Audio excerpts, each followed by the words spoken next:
DL News.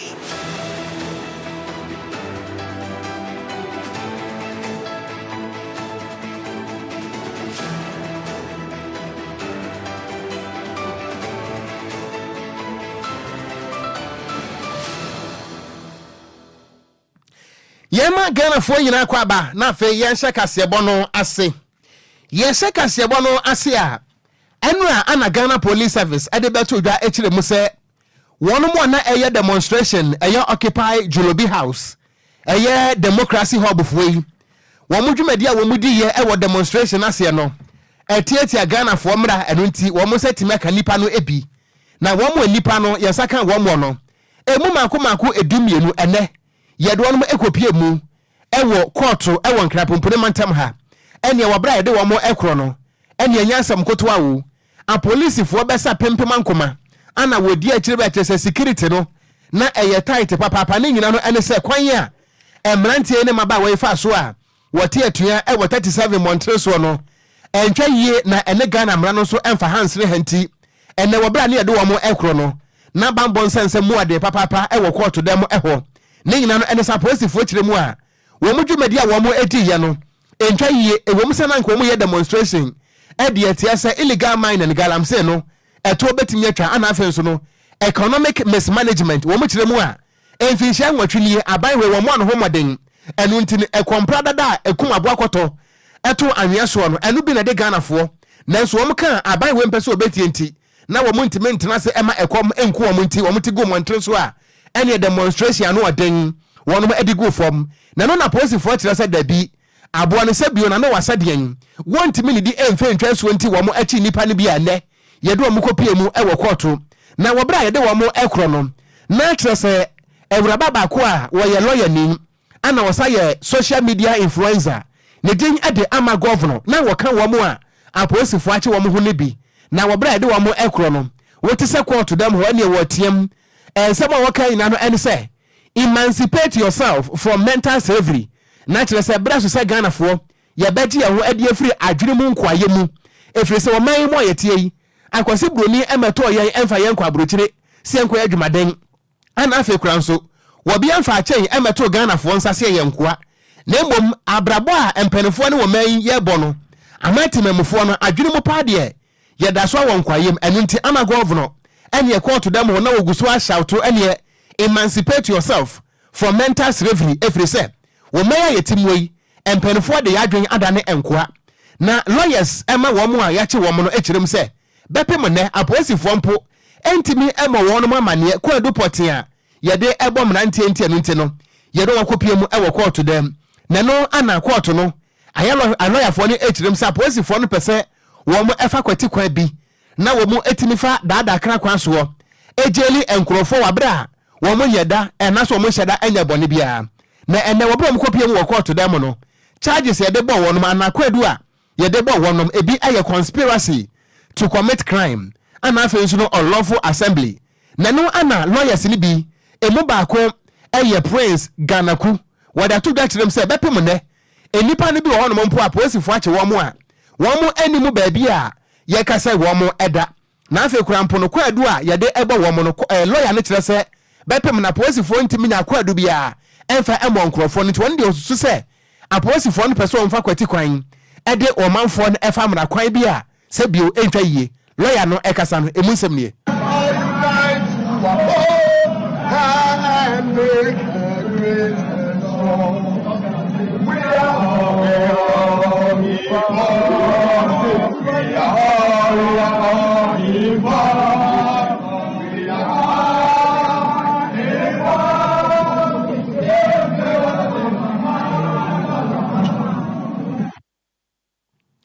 Enti ebusuan wari ya de koso arise Ghana youth for your country fi say the nation demands your devotion. Enti wo mo kire say emfa ho kra so de agina call to them ye be koso wa twesama mo efre say wo my Ghana wo man mu mpanifo brayan adane ye nkoa enu ti yenso ye ntena se emu nsam ana wote ye no e wo call to them yanto akasebo no so ane ye mo mfa nwura mu e wo National Peace Council fo aso ye na mperifa bonten abeka se kirem se o man Ghana yankopo ya adom operima busu medi anim yi ne da toso nson ye nyina be ko sinema kwakoto aba kwapo mampanin ena afi nso mahye bedwafo de hu be nyina pa so my Ghana be boy homode ne yama asomdwe no etimi atena my Ghana ne yama etimi akoso ye pa de ma my Ghana e wa hoba mo nsema ye wo no yetimi akura so na odum se wo ya de tudwa e wo mra emfimpi me ne do 9 me 2024 International Day of Peace jumadi akoso anka bopre matem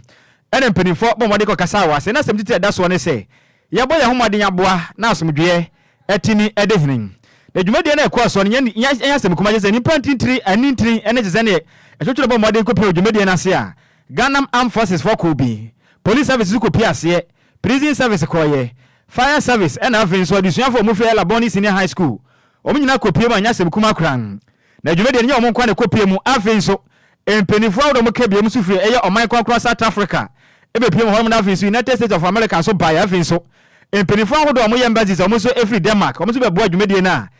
nya asem kuma kran bo pre matem na mno penimpa wono no odaje zane National Peace Council no ne den ya the doctor Reverend NS Edijamfin on na chairman okase lo kire mi se oman Ghana ade ba ko betimi aboa pa wo man yetimi akoyedem ne yetimi aboa na asomdwe ye wono yetimi akora so ne nyina ne se ahubombo ko na dwuma so amonsa na eso pan do mo den se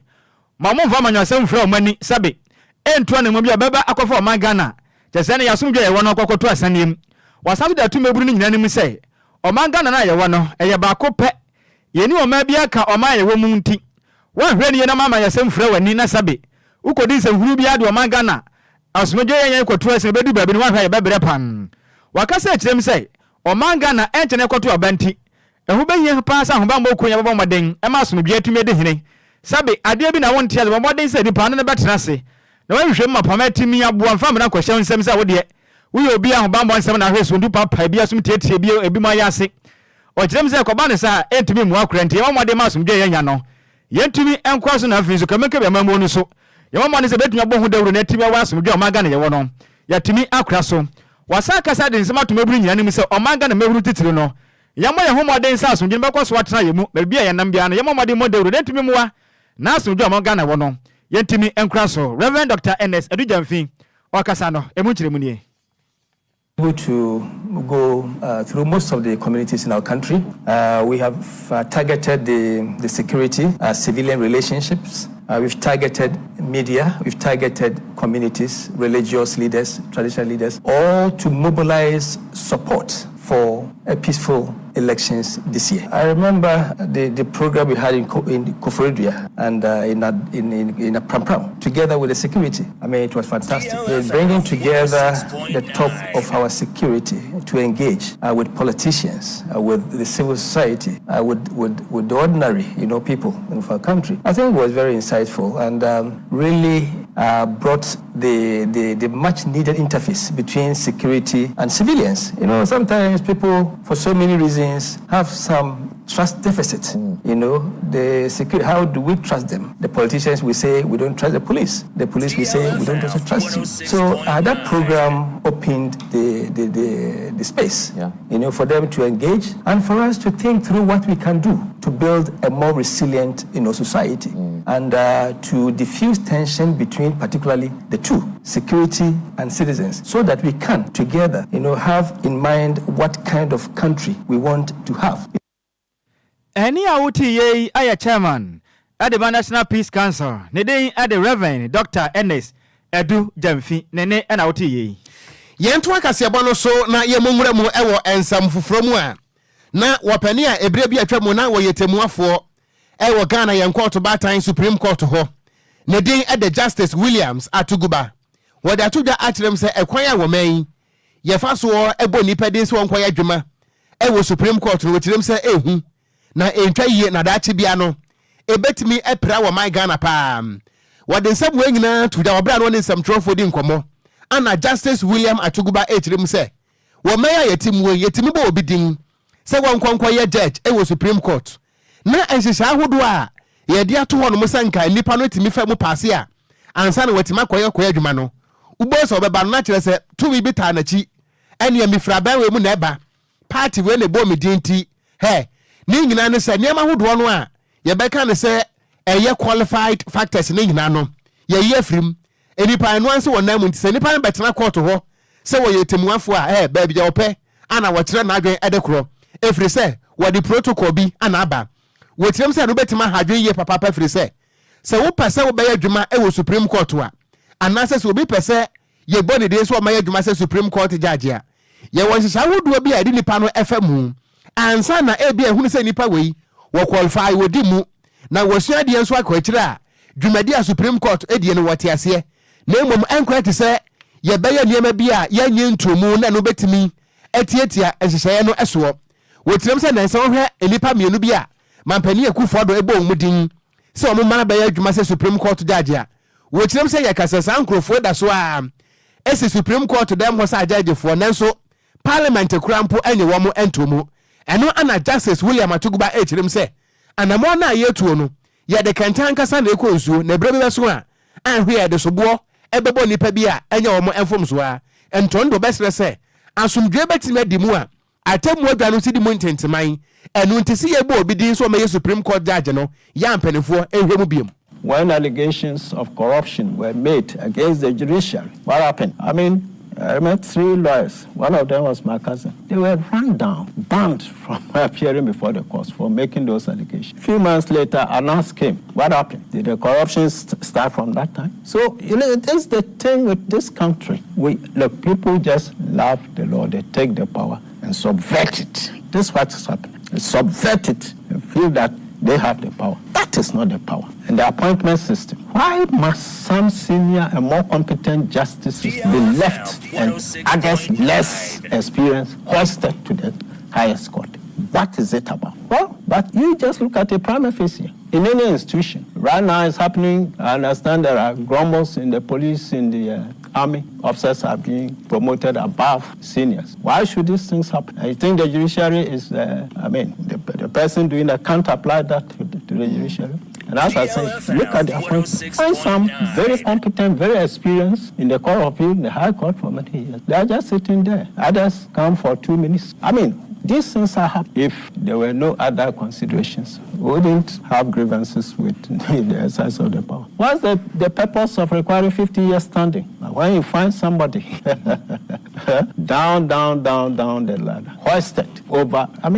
look, let us not. This country will love to pretend. Telling you, I have to say this because this is what is happening.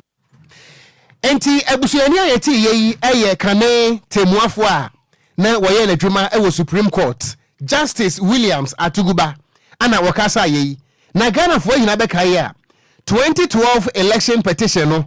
wono ana wote na dwamu a na judge fo afoforo kan ho be se nipa enso wono na woye presiding judge wakasa biem na wo kire mu se na nsai watete nsem bi na waka kire Ghana fo yina Supreme Court watena ho pen woni mu honsem waka kire Ghana fo yina se enti ana ye electoral commission den se wobeboa ama forensic audit akoso ewo voter register num wechirem se sa na mo no electoral commission etuo se wompene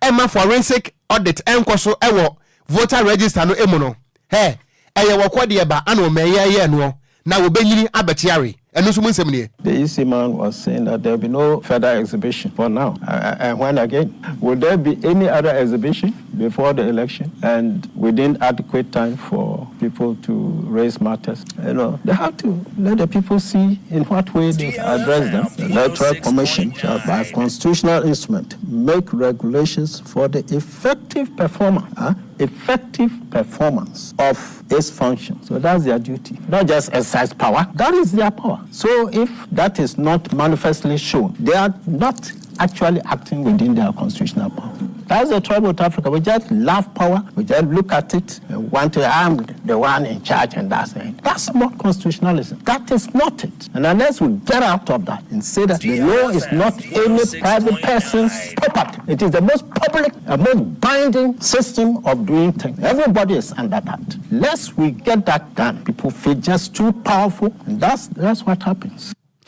Enti ebusuya eni ayati yeyi Justice Williams Atuguba woye kane Supreme Court judge ana wo chirem sa na mo no a electoral commission etuo na ye hwe ne sa no awurade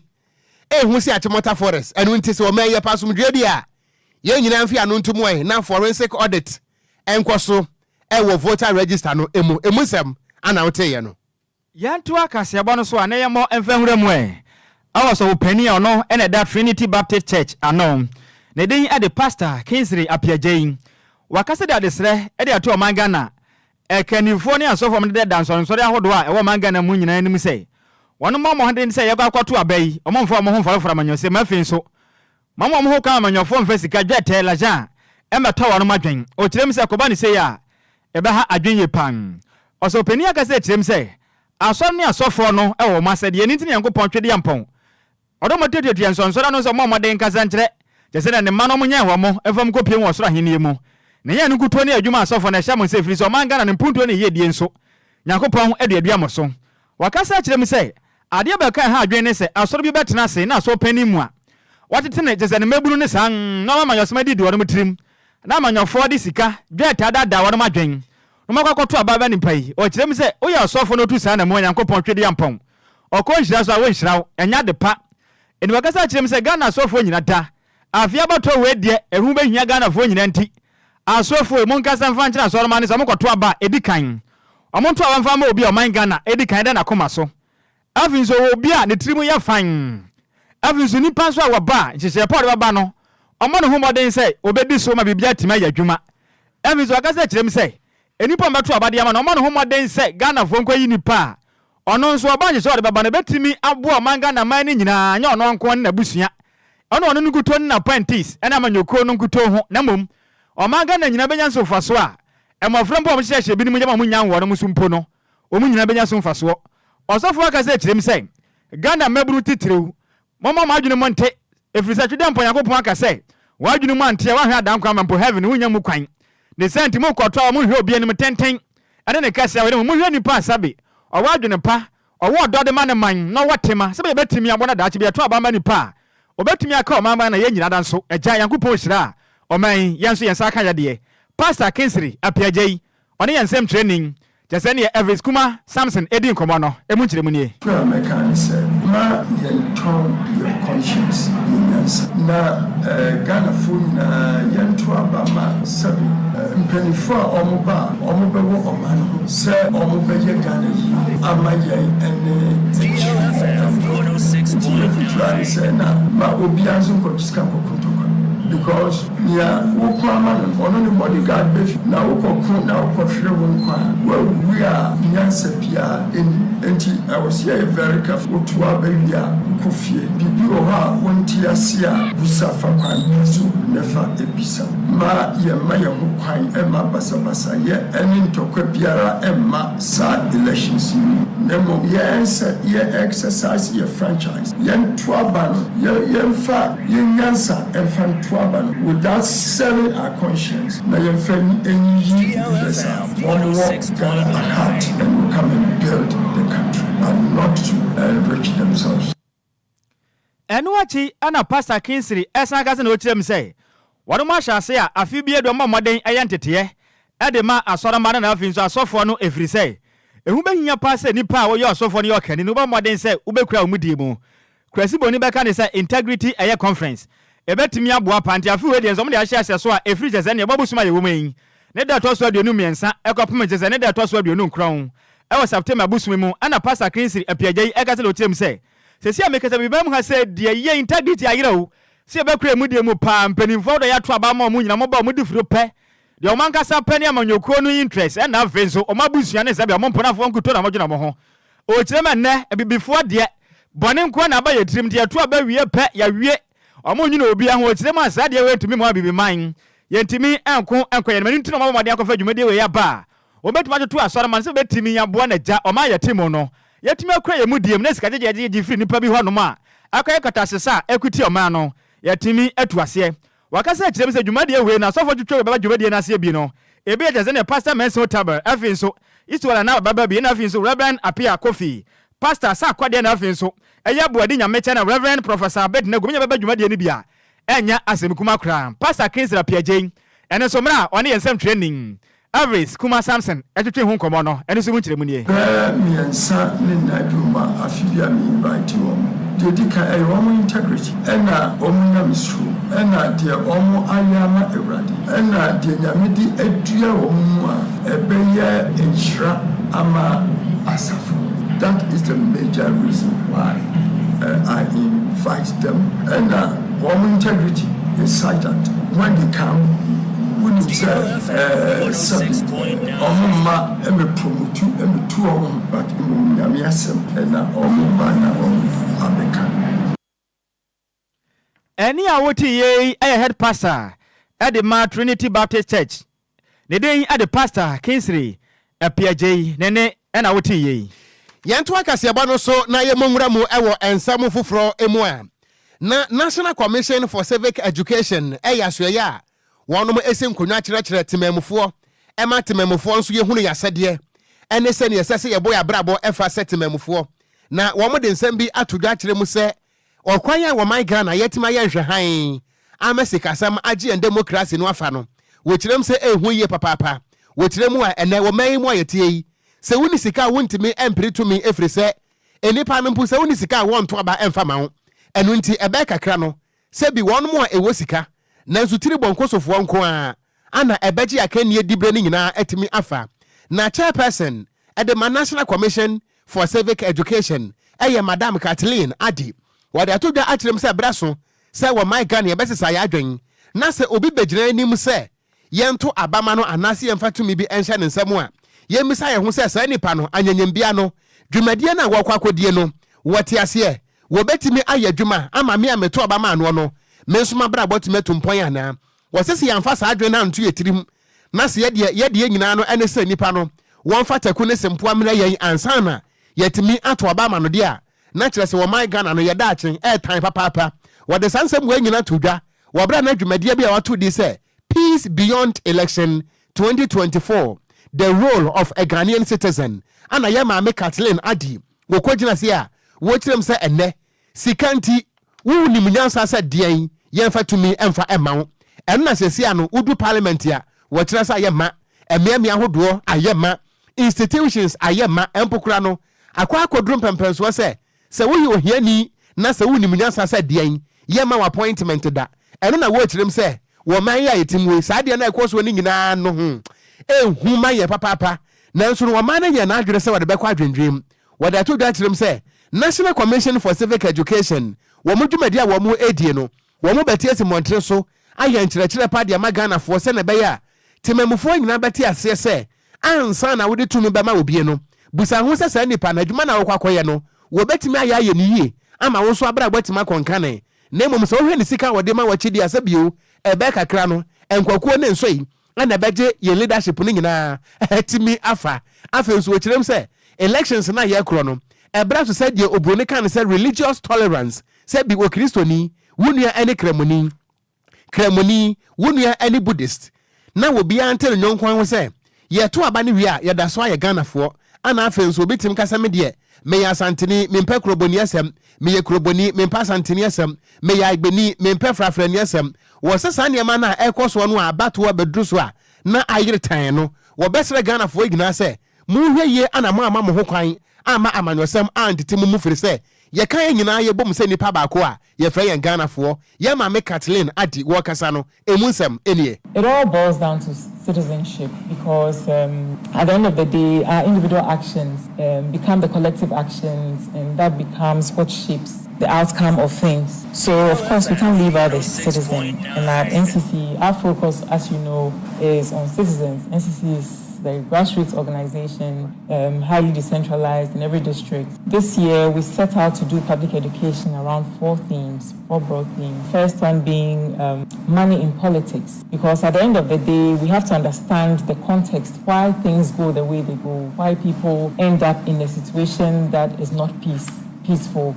You know, so we identify four broad areas that we've been targeting: education, all of this year. The first one is money in politics, and looking at the fact that monetization has become normalized in our political culture. It's a very dangerous trend. It's almost like we are put our democracy out there for sale. If it's all about money, then really truly you don't know who you will end up with. Enti ebusuani ayeti yeyi eye chairperson the National Commission for Civic Education. Ye chantia se NCCE the ding the Kathleen Adi and what this answer way atu edra. Ye twaka se abono so ayem monfa nwure mu ewa hunidie ensemu na Sanitation and Water Resources Minister Lydia Saira Malasan wakase chirem so mana ye timu no edu babia na fi adokore ye pa na onso akoye oswafo o maga no hwa hunidie ensemu so die on tena se nyedi mefi enokore ye enwu o manya na asimunti wabona homade so bona homade ye pa ako na abomade ane na so ye ni nyina ahwe se ene efi adokore o maga na no wonom ebetimi atu asese hudi afro no masomdwe etimi abapa na dwumade bi todwa anya asem kuma ye ma me antumi anko no mom daleta ono no edi dwuma na so ye ewo Mr. Minister of Sanitation and Water Resources Jennifer Boampen okopio dwumade na sa na wakasa ma ye ma me na otirem se dwumade ne yade ya beboa pa efri se na dwumade ka se o mahyehe ede kọ oman Ghana schools ahodo betimi aboa na school for mo franso omodo omu de ahye oman Ghana ye mensiri hudidi ensem na etimi aboa na fi ahodo a adokro oman Ghana na yetua moden akon atu ase ne ma me na wakasa na otirem se dabi we ni nyamofra ni nkuto ehu behia so Ghana de hire nyinada ye bete ehu ase se efi wo we no na de nyare wade ba enti ade enti na betena se ne yama ye ho kwa mefi etimi age ye montene ene ye mensiri nyinada boso mo oman Ghana atwe yen ade yakonse do ye ma me aka se tirem se hihye we ya mpanifo de aba no mpa ho ntoma e wo jese ne kitaw ejese ne ye kotodima abusum me ebusum nim ye baba bo oman Ghana mensiri ahodo no school fo ankoda no so ebe etafo mo mmode ankola de mo ho ahyem no man hihye pa ankola na betimi adasu bia di a kyerese wa akola we de onimunyansa nimudia pa efa jese ne oman Ghana hunidi ensensemu na abofra obedi nkonim sa bo jese abotre no be ma no nya botre ketu akra ye me aka se tirem sa ne mo we ya mpanifo de aba no ebetimi ya boa pa mefi ahodo a adekura oman Ghana no emofra do mo school mu na visu ya pa ahodo betimi ya boa do mo hwahyem o ma bo dawuro so oman Ghana onipa biara tene ho asese fi nya de a ebetimi ya boa oman ne emo etumi abo moden ne etumi etu efi asema ye ho etumi atoyen se oman emre ye mame jese ne Boampen eje mre no ne yensem training eye same eye opoku edi komo no emu nkyeremu nie. It is of a great joy to be here as a special guest for the Third Children's Sanitation Fair and the 5th edition of the Triple SD Diploma Grand Finale. This gathering is as a result of the growing commitment of the World Vision Ghana and its partners to ensure that young people, educators, stakeholders, we are all coming together to tackle one pressing developmental issue in Ghana. I would like also to acknowledge our young ones gathered here who through your innovative ideas, dedication towards tackling sanitation problems have highlighted key solutions. Let us all not forget that sanitation is a shared responsibility. Any awoti ye ayakwanchirefo penia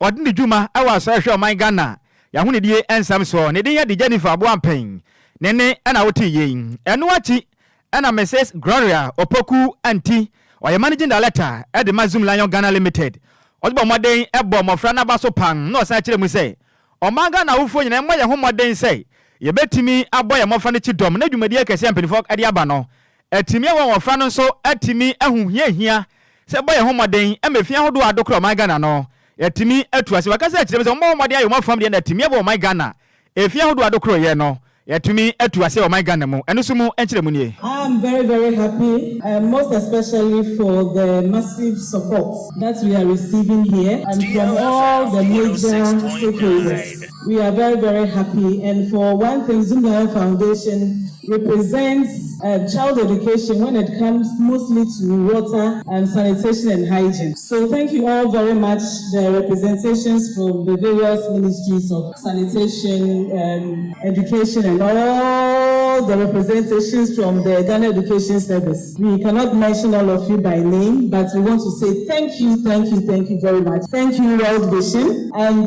thank you to our contestants. I am very excited that we are taking it seriously. In fact, Zoom Life Foundation has Zoom Kids clubs in over 400 schools nationwide. Any awoti ye a managing director at the Zoom Lion Ghana Limited. Ne den at the Mrs. Gloria Opoku anti nene ana awoti ye enu achi ana abofra dwumade ni nyina totwa no on na di mu konem ne den at the Abdul Yazid eya Farah eya T Tony eya Wambe One di nkonim abofra wanya mfinja ne du nan pe no fiafidu matamo na mra oba yan befo chem say eh embody ba wa boy de yentumi hwa wo kwa ama wo nkonto mo moden etabiri sika 6000 Ghana cedis ade hye ne nsema visa mo moden ade laptop aye computer CB ade man school say watu moden atu kwan ade friend say northern region aba pie mo na mo moden abedi nkonim de adwuma watu ne anamo panti owe ye pana yensam twere ni same opoku so dabi na menu ndi nkoma na mentie wanu di sem anamo watu ene nkunu ye wadie no enseme na abeka ade akire Ghana empenifo. Last year I applied. Unfortunately, I wasn't picked. Then this year I decided to apply again because I care for sanitation a lot. Then hopefully I was selected. Then I moved to the Masters Encounter. I had a lot of encouragement. I had to dedicate most of my time studying, learning. And I moved to the Masters Encounter. And fortunately for me, I was the first runner-up. Then I had the opportunity to come to the grand finale. And today was the grand finals. And fortunately for me, I was the first runner-up, first male child sanitation diploma. Sanitation is essential for human development. It impacts our health, well-being, and economic prosperity of the nation. I studied in GBC on Wash that I will become the first male child sanitation diploma. And fortunately for me, today I won and I was the first male child sanitation diploma. I feel any awoti ye ayabofra odo ye school ni wadu vision do 9.14 on the sanitation aya challenge jumadi e course no odi mu enkonem ne din e de Abdul Yazid aya Fara Timtoni Umbe nene ene ekoti ye yento akasiabo no so na yen ko Facebook no so a Ghana fo adwenkyere kakra no so ebra so se kenkan e de esom edom frese mo so mo adwenkyere no ehia papa na piaga wodi frache mo asafo ana ose news no edem papa de ode ba ye no yamanyosem yen kan ho asem fa ko no ho ana odoyi enso edifre tema we so yamanyosem yen kan ho asem yesre wada ko kan wo party headquarters hallelujah na Kwadwo hallelujah amen wonti me mfa badwafo ani mayankoa enye adwuma kora yen kan ho asem amanyosem no a pramos muntimi nka no sam ekura mba me nka me pesu aso asem bia enti mu konya de sade ye kana na everybody Kofi Parliament and was say only God can save this country. I am watching you live from Aguna Bobikuma. Anna Nikunsu Kodokrum. Won so the other by ye, I am on yourself, Kokan party headquarters. Na Vida Akatara. And was say, the Ghana Police Service, you guys should know that if you remove that black down, you are like the people you are harassing on the street today. So be careful of your life and the way you are misusing the uniform. Yeah, that's a papa a foot away there a pa. Na Baba Mahama Eddie from Boise. Ebusuan also dan kwa manyosem. Aya no aka no party headquarters. Hallelujah. Amen. Yanto akase ebo no eso. Yeto akase ebo no eso a womanfo ani adehia wonomo ewo ahyiye. Wonomo atwa hyiam amene womo hene a wodi womanim. Na eya ahyiye no eye atrankonya ehela na nanamo atrankonya nase ewa denta kropon no emu ewo nkrapumpude mantam ha. Na wonomo atwa hyiam a ehemfo no edi animu. Edi adesrede ana eto eye Ghana Boundary Commission fo anim se womuntu na mo bi na womomra na ba bia ahyiye ana afenso no eye kpon katamanso womo hye eda no empanimfo hwe na womo emeto saahye no eye de oboni kan se demarcation no wotirem se de enti a womo kan sa no ene se eya de asase ho apede ene mansotwe bi eya ba eya ahyiye ana afenso no kpon katamanso fo entemu a eno no entimi mu asomdwe kura na omanfo yi ene nananmo hemfo ne tirem se Ghana Boundary Commission etimi to anamon ebe ya saa demarcation no a eno betimi aboa papa ama wachina bi de pese boboba no ye betimi asia no enne na nananmo hemfo a womoje bre ene nsamtrofo edi enkomo no de wodi womanim eye ni kone eye odumanye a wono wowo ahyiye ana afenso no wode to Ghana wo kirem ese womanfo ne adehye a wonom ewopon katamanso se ye kasa yi wopani a wono so edi womanim aye ni laaye afote agbo tire se wo kirem a ensase a womotetete so ewompotem ho bi etese amrahia ahyiye frafraha malajon ene ne mpotem nyina no ehela nanano mo atrankonwase nanso wo mo ekirem se ase konkatamanso fo no pese wo mo ede aniade ene kwati kwan bi agifiri wo mo ensam ɛno nti ne sɛ ne ɛbɛyɛ wɔkyena bi no ɛnkɔyɛ wɔgya mmom ɛwɔ saa ɛhyeɛ ne ho nti no wɔbɛsrɛ paa sɛ Ghana Boundary Commission foɔ ɛntoa na mmɔmmra na saa ɛhyeɛ no wɔn mmra mɛto ne yie sɛ ne bɛyɛ nteaseɛ ɛbɛtumi ayɛ adwuma na nsɛmtwerɛfoɔ nhyia mu aseɛ no ana wɔhene a wɔwɔ ɛyɛ ahye yie mpɔtam hɔ ni ɛyɛ kɔne odumanyɛ ana afei nso no ni ɛsirifi ahyɛnɔn a wɔdi nkan wɔyɛ mankrado ɛwɔ amrahia ana ni laayi lomo wɔyɛ chief of ɛyɛ okaituru ɛwɔ adantare ne mpɔtam wɔn ɛde ato abayanim sɛ ne mɔnimu yia no sɛ wɔn pɛsa somdue fa no ntoma pa efrade a wɔn mmra na saa boundary no wɔn ɛmɛto ne yie ma somdue nso ntimi ɛmra wɔn ɛne yɛn nsɛm twerɛni Elvis Kuma Samson ana di saa nkɔmɔ yi na up to ende why no betumi akyerɛ sɛ la boundary asase no na yɛ no wafo dia debi yɛnti bida yɛgyina okura yɛkura tamani no wa boundary krata yɛkura so ɔmo pa yɛde bɛkyerɛ ɔmo but adenti na sabi sɛ wo bɛdi minister pen Greater Accra regional minister pen ɛno nkyerɛ sɛ wo de ɛno bɛwia amanfo asase kokokokokokokoko enti die ni la ya foti agbo ɔyɛ no ɔnkae sɛ na no be a committee wo regional minister ho asɛm ɔkɔka ho yɛti ni nyinaa sɛ ɔbɛdi minister no amanfo twerɛ letter against no ɔto kwan call amanomo no mo bisa no saa kwɛkyɛ no yɛwɔ hɔ enti die ɔyɛ no ɛmfata yɛwɔ la asase na yɛwɔ nungwa asase na yɛwɔ tama asase obiara nim baabi a ne boundary no fa obiara hwɛ obiara deɛm ɛsi men pushi pillar no na men fa bi nso kɔka ho ɛyɛ muso ti die ɔmo yɛ no sabi mepɛ sɛ men ka kyerɛ regional minister Dr. Grover sɛ ɔnhwɛ na ɔmfa ne ho nkɔhyɛ asɛm mu ɔntwi ne ho free ni lai afoti agbo ɔntwi ne ho free ne ho because baabi a yɛwɔ no asase biara kasa enti deɛ ɛkɔso no na ɛnyɛ no yɛde nsa bɛto fam na yɛafrɛ samanfoɔ ɔmo awu dadadadadada no na yɛafrɛ ɔmo enti sɛ ɔnhwɛ yie yɛpa no kyɛw ɛyɛ yɛ papa because obiara ɔbɛnya post na ɔyɛ regional minister no a ɛyɛ yɛ papa yɛ respect no yɛpa no kyɛw mɛma ɔmfa ne ho nkɔhyɛ asɛm baabi a yɛduru no enti ɔmo gyae na sogyafoɔ no ɔmo asesɛ ɔmo abɛgu asase ne so no wɔ ha no enti abusuani a yɛte yi ɛyɛ wɔhene a wɔno wɔwɔ ahye yie nananom atena nkonnwa ni kɔne odumanyɛ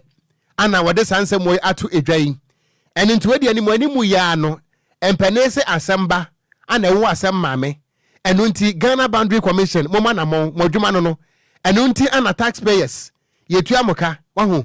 monkɔ na monkɔyɛ saa boundary no ho adwuma sɛ na bɛyɛ wɔkyena bi no Kwadwo sɛ wɔgya mo bia ntime ma saa de te ɔko apɛdia die ehu paa wo krom ha de yɛmpɛ kyira kwan kora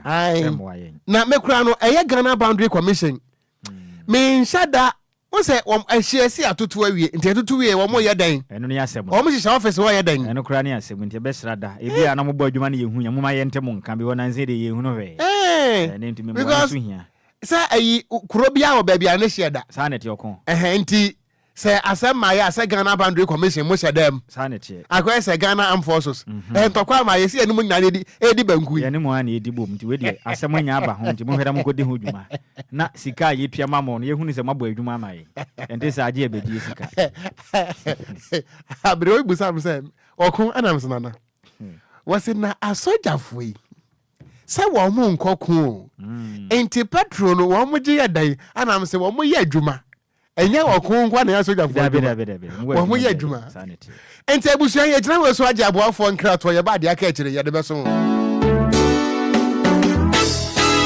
Jack makwako hunu New Lucky Electricals na wura mu a eniema ɛwɔ hɔ no ɛse abrochire wɔwɔ niema hodoɔ bi te sɛ cables main switch ceiling fan switch and sockets light no so wɔwɔ chandeliers floodlight street light spot light surface light any lights ahodoɔ pii PVC pipes trankings any breakers ne nyinaa bi ɛwɔ New Lucky Electricals New Lucky Electricals ɛyɛ wholesaling ɛne retailing na sɛ wopɛ baako nso a wobɛtumi abɔ wrɛm ɛno nti sɛ moyɛ companies woyɛ fiewura anaasɛ moyɛ contractors na mopɛ nkane ahodoɔ ɛne electrical cables ɛde adi mu dwumadeɛ fo ani kyerɛ mu ɛwɔ New Lucky Electrical wɔyɛ delivery service ɛno nti baabi a wobia no yɛbɛtumi de nneɛma no abrɛw na dodo a wobɛtɔ no nso ɛwɔ ne discount a yɛde ɛkyɛ wo wɔwɔ branches ahodoɔ pii Accra Central ɔwɔ Opera Square wɔbɛn Wisconsin International International University ewo North Legon a womo ene DLFM ana eye opposite West London so wo Simabrew Fashion echi hope Achimota New Station New Lucky Electrical Eben Shell Filling Station no wo betimi afred number 0559 37 17 63 esa your WhatsApp anase 0244 21 25 01 wo betimi so asa afre wo mo ewo 0245 02 46 29 New Lucky Electricals. We add value to your homes. DLFM 106.9. Awusiana nyumre maya sama wa John and sama wa kwa bam from Radio 106.9 FM radio se agudie mumranti yesinkunya na agudie munsam papa no abusia yede ebane yede besmo Ghana nsamwa ena nkrofon kroso de account ne editie sa wote Facebook for no so ne edi hwasa mo hwe ena yen so ne edi kasa ye kano ena abusia yatnasia yaba be sanemu ede egu fam na nwumre ede amao mi amedi agudie munsam na de ba ne di amege so no ayen so ano de hye Apakanjih the blessed kinabusia sena de biaye no ye hyasia edifie ndiem na yakowie ewa manone na yen hyasia mfamfie ndiem a onim se bobo ko efe ne Samates 1996 ejina Ghana nemo ewo CAF Champions League na momo no o mentumi progress yankopie mu ewo group stage na mbra bobo ko a ye fe no Raja Casablanca eyi omo afimo no Dr. Richard Dua Insenjure ena president edema Samates group of companies are Samates bobo ko ni kan o se omo pese Africa no michema CAF Champions League no so omo bo no omo ko manim dia level Raja Casablanca no ewo a omo bo no eso omo so raise omo football no na omo do sa level na mom no ni nyina mu no omo sua de next time a omo be qualify kwa Africa no omo be make sure so omo betumi abo edu that level no on the weaknesses that we have because if we want to be in this CAF championship then definitely we need to play up to their level. We need to raise our game. We did very well. Very, very well. But our doing well was not enough.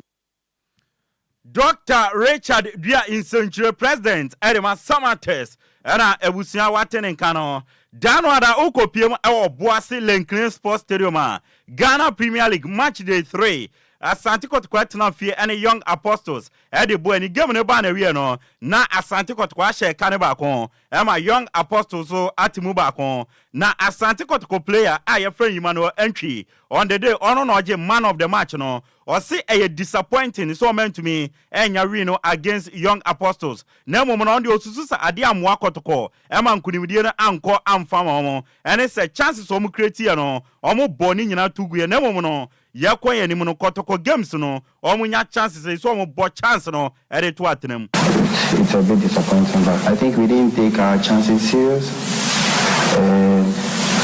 We were supposed to, bury them because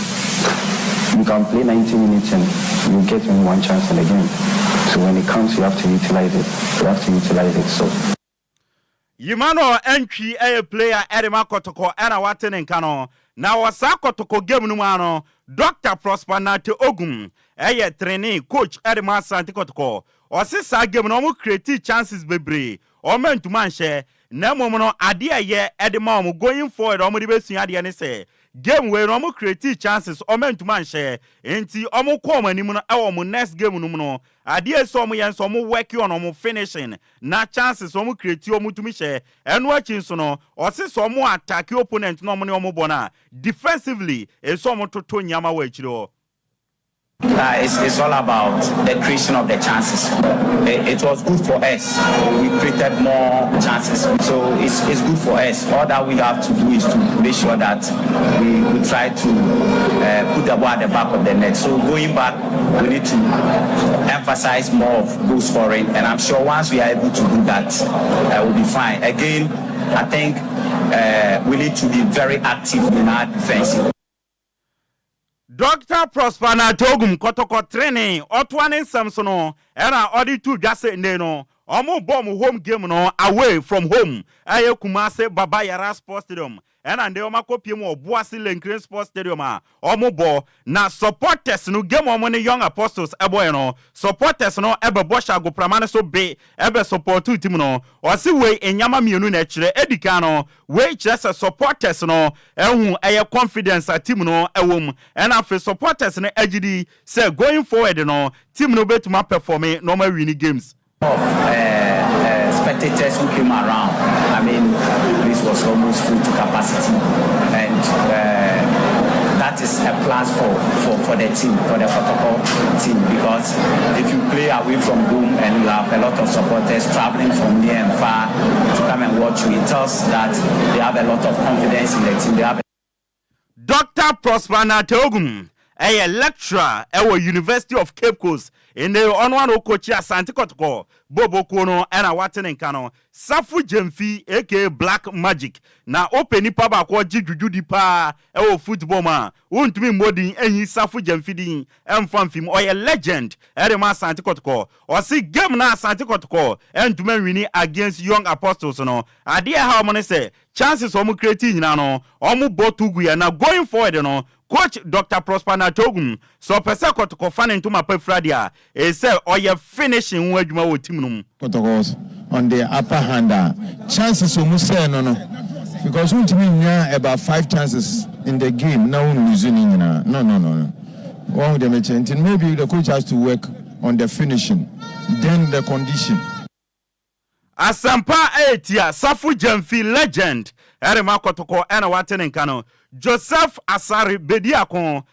training coach Erema Young Apostles Bobo Kono or se Kotoko has a big team na so ni omushia aya no mpeso obegugu mo ediamomo esan se opeso chiro mo se oye best coach oye quality coach na momo no akwanya no nya enkochi two teams here into ono de anytime obehia Kotoko has bia no obebo amoma say yes oye good coach but I will never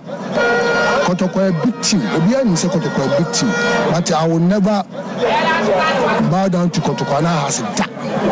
Bia was a say a quality coach.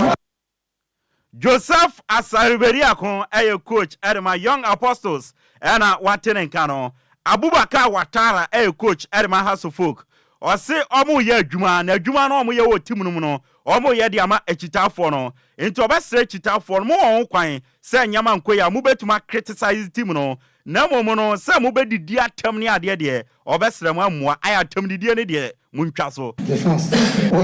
we are working for them the fans is the leitmotif for any club they understand criticize I will say for the last time you can criticize say everything you like but please the insult because the insult you don't have any school to go on. Abubakar Watara a coach at my House of Folk and I'm Martin and Kane Benjamin Asare a Heart of Folk goalkeeper. According to Benjamin Asare no or seeing the real Romania against Bechem United no or fan to team say going forward no a so win way no a boost your mumora now going forward the game so mo bebono or man ya dia crown a said draw and omunya any match na abono you can share ya from this day match there the ball you best can you draw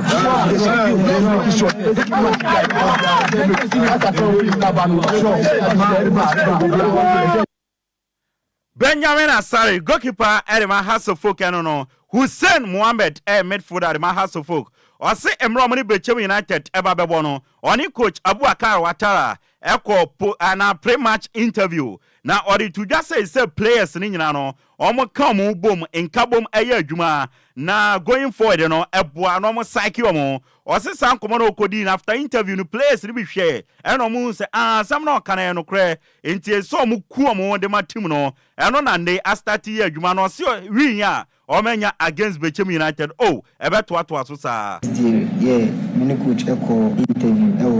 your office coach Kasai Mr. Kasai no be some questions and me I know say I will say unity from then my colleagues eko share interview me about training Friday me am say they make kind omoti and omudia even much we cry say that's I can mind Hussein Mohammed midfielder at my Heart of Folk and Watenenka and Rawoni Aje Kraku Sports Complex no Dream Sassi Ghana Premier League match day 3 omone bobo kwa ye friend Heart of Lions equity obi ahye ne onko eka mienu na Abdul Karim Zito coach de ma bobo kwa ye friend Drisesi o see seriously no or disappointed draw omunya against Heart of Lions na tactically no na omuye indiscipline especially ni goalkeeper no Abrante na dane no Andrew Onana awo England instead of say goalkeeper dey in sabechi ball no na ball no ball ne de e dey saying ball na obechi no. Disappointed with the result. Seriously. No, we call something tactical indiscipline. I think during the second half, I told my goalkeeper, this Onana things, you have to vary and see the implication, because don't do it if you find Coach, your players are not Onana things. What exactly do you mean? What I mean is you playing like a footballer instead of you to go the simple way.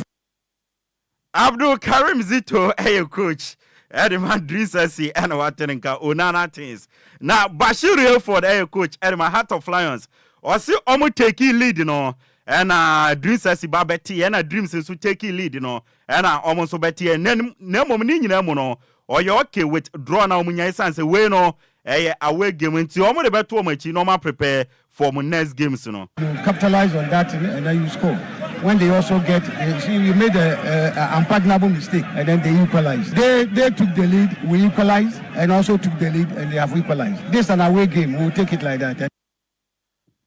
Bashir Ford coach Edema Bobo Kwa friend Heart of Lions and Watenenka Ewusiaboni too. Ewa manone ni asore so no uremo ewo leagues na ekoso wo Europe na matches ekoso. Vero ka say Spanish La Liga ya boy we Sevilla 2 Real Valladolid 1, Valencia 0, Osasuna 0. 2 games we nyina banewie na ebono nso a Real Madrid eni Deportivo Alaves ebebo Italians ya yesi akane sima edunum. Atlanta enhyebi yesanso na Como enso enhyebi EFL Cup round 3 no. Meno kasi yabo sima edunsia Chelsea ashe mienu Barrow entumente sanso na sima edunsia Manchester City ashe baako Watford entumente Warsaw Enshebi, Leicester City Enshebi, and Wycombe Wanderers Enshebi. Sanso na Bobo kwa ye friend Aston Villa almost Enshebi. Ebusia yade wonsam edi adown. Ye nyina we so na agudi munsama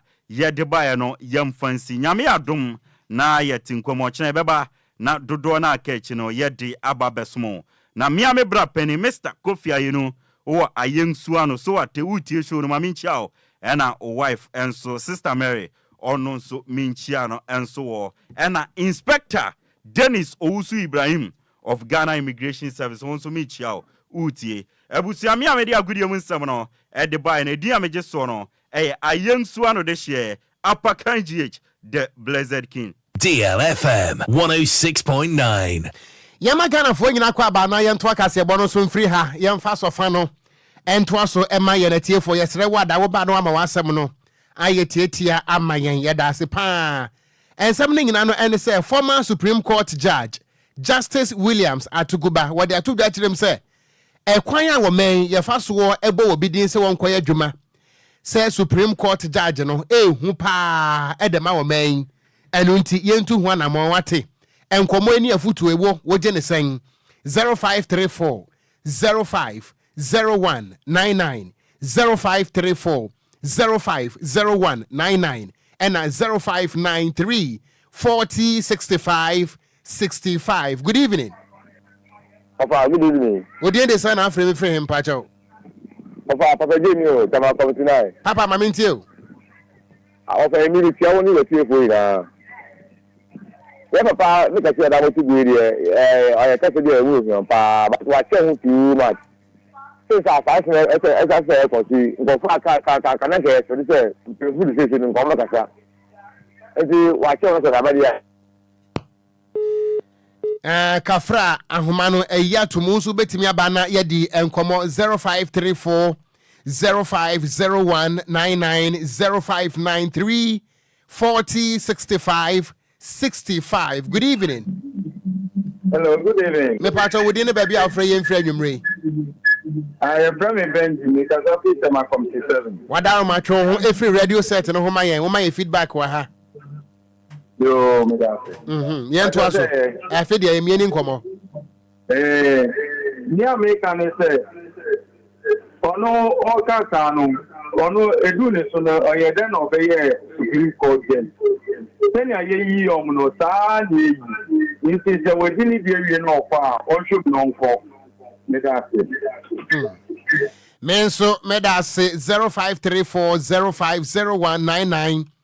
0593406565. I think say numre your lines na baako e de hwamo eno ntine pressure na ba momfa encheyen ma memfa ha. Good evening. Hello, Okogyeabour. Me pato wodi de say na ofre yen free hefa meje oso pato ye friend water Okogyeabour pato me sewa mi obia meni ya ya bat kala ko enhye dim hwambo pa awo mo wife so ntim pa say kia wo me frewa me ntanya ntim pa say o keep sa no mo we ebi sande ana ke edi san ko mo sewa anya me pato when e gina so na wone announce dey me pon a free number we na ne producers any nkomo na je number no na memfa ma off air why mpacho.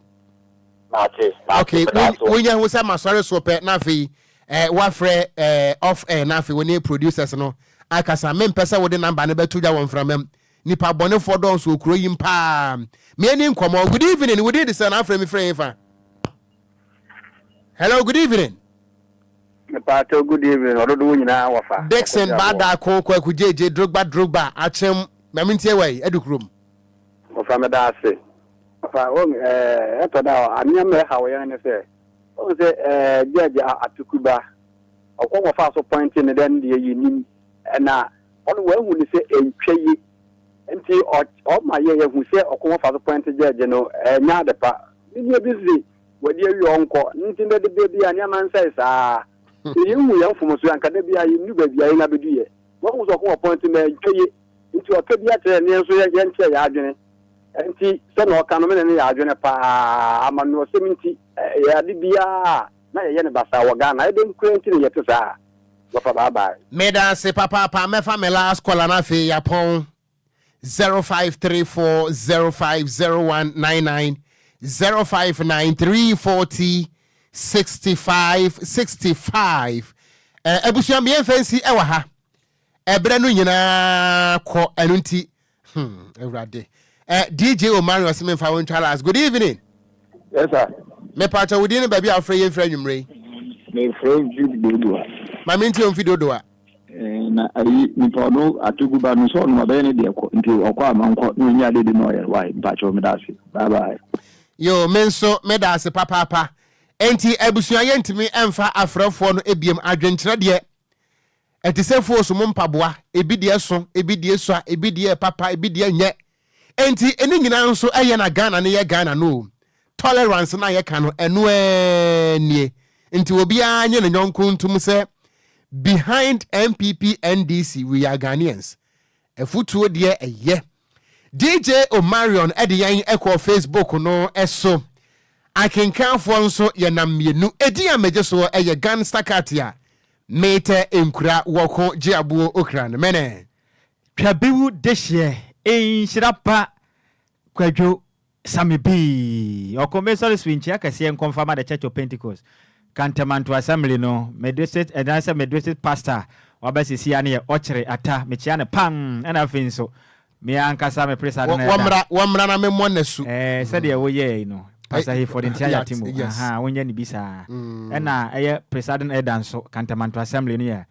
eda tete wakansi wono so mechia no eda je na abusua ni nyina DLFM 106.9 enti abusua ye beso so ye beda mo asepa samoje bre ema moma ye kwanse ye meso musa asonfo na meso so akomi ankasa me wofa Elder Charles Kofi Doben wo me share camp sebrepo wose news no wabie mu papa na memene dai ana edom ne atiefo mu kogya yen ema me cousin the late Emmanuel Kofi ma ye kwakura na chikura kura edom ne mpempem ba ye de ye be ni kakran gu hono mo se aduoku nam na nsoro de aka akire ahụ se eduru eyiase a ye hunu NPP ana ye hunu NDC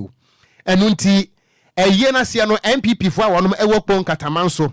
wonom ebekire wo do papa ana NDC fo a wɔn mo nso wɔkpɔn katamanso nso bae ɛno nti na sɛ da PSA efiri mi wɔ fɛ yi hɔ ana mi gyina na nan mu ɛde ama both NPP NDC a wɔnom ɛwɔkpɔn katamanso sɛ mpɛni si obi a n'akyira te enyi ɔno ana ɛpam